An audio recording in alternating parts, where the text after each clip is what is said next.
Thank you for joining us. We continue to follow that breaking news out of Davis. The person believed to be responsible for a string of stabbings in Davis is finally off the streets tonight. Let's get right out to Jeannie Nguyen. She is live at the Davis Police Department. Jeannie, police, they held a news conference just hours ago where they released a lot of new information. What else can you tell us?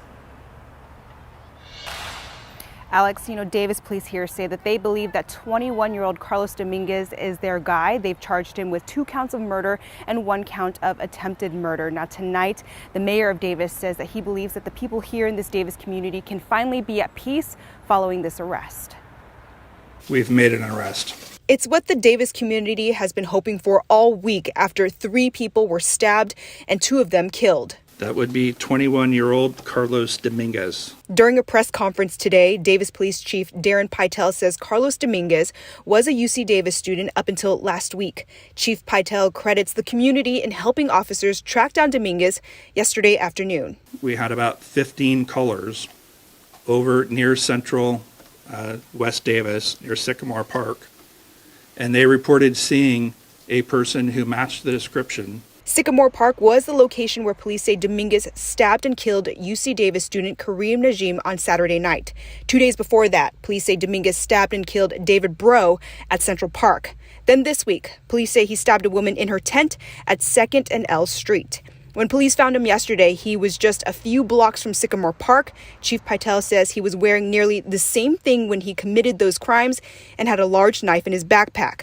Police also say Dominguez lives at a home near Hawthorne and 8th, just a few blocks from Sycamore Park. Just about an hour ago, placed him under arrest on 2 counts of homicide for David Bro and Kareem Najim, and for 1 count of attempt murder. Police do say there is evidence the victims fought back because Dominguez had injuries on his hands and wrists. Following today's announcement, Davis Mayor Will Arnold assured the community that they can finally let their guard down. The individual believed to be responsible for these horrific, brutal attacks is no longer free to terrorize our community. Now, of course, this investigation is still ongoing. As far as a motive goes, police say they're still not sure. They do say that when they were talking to Dominguez in an interview process that he was pretty reserved, but that he did have a lot to say. Alex, back to you. All right, Judy, thank you so much. And we want to know if you have other questions. If you do, you can always scan the QR code right on the side of your screen, and you can always send us a text at 916-321-3310. But I want to go ahead and get out to Devin Truby because police and FBI are serving a search warrant at Carlos Dominguez's home in Davis right now, which is right off of Hawthorne and 8th. And our Devin Truby has been on scene all day. Devin, they are still searching that house. And you also spoke with one of those callers who really helped police find this suspect.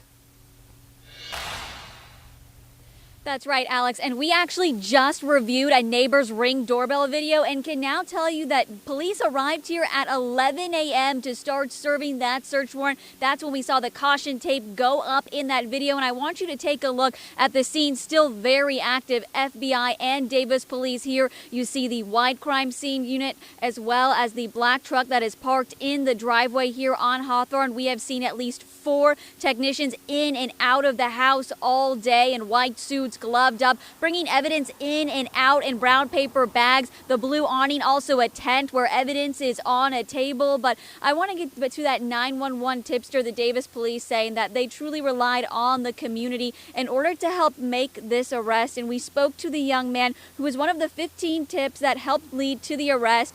His name was Carter Carlson, and he tells us on Wednesday afternoon he was in Sycamore Park laying flowers at the memorial when he saw a man that matched the suspect description. Carlson said it was the Adidas pants that stood out and the curly hair. Dominguez headed into the Sycamore Park and was pacing there. So Carlson got in his car and followed Dominguez. He said another man was also on the phone following Dominguez on foot. It was then that Carlson called the tip line and started giving real-time updates on Dominguez's location. It's very strange.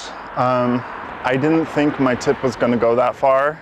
I knew that the police were obviously going to listen to it, but I didn't think that we were actually going to get him. I'm beyond happy that we did, and I am beyond relieved for the entire town of Davis. You're looking at video right now of Villanova, where Carlson followed Dominguez. As you can see, a very populated area and a popular walking route for UC Davis students, Alex. All right, Devin, thank you so much. All right, and we have seen a lot of you asking about the suspect's roommates. What did they know? Could they be held responsible for not saying something to police? Well, we sat down with former Sacramento County Sheriff John McGinnis and asked him about this. Here's what he had to say.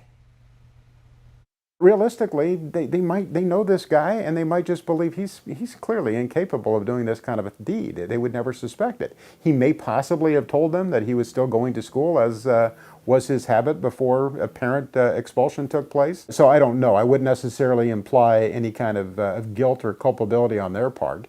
Perhaps they were suspicious and didn't necessarily feel as though they had sufficient ground rather to move forward on that. That's a powerful accusation to make against somebody. So yeah, 20/20 hindsight's always good, and perhaps they had thoughts and didn't pursue them for whatever reason. Maybe they did. Maybe it was dismissed. And he says there's also just a really high legal standard to meet to prove that someone was, say, an accessory to murder. So there's still a lot that we need to learn about what those roommates actually knew. And you can get the latest alerts on this story sent straight to your phone so you can keep you and your family safe. We always love to keep you updated. So just download our free ABC 10 app and make sure you turn on those notifications.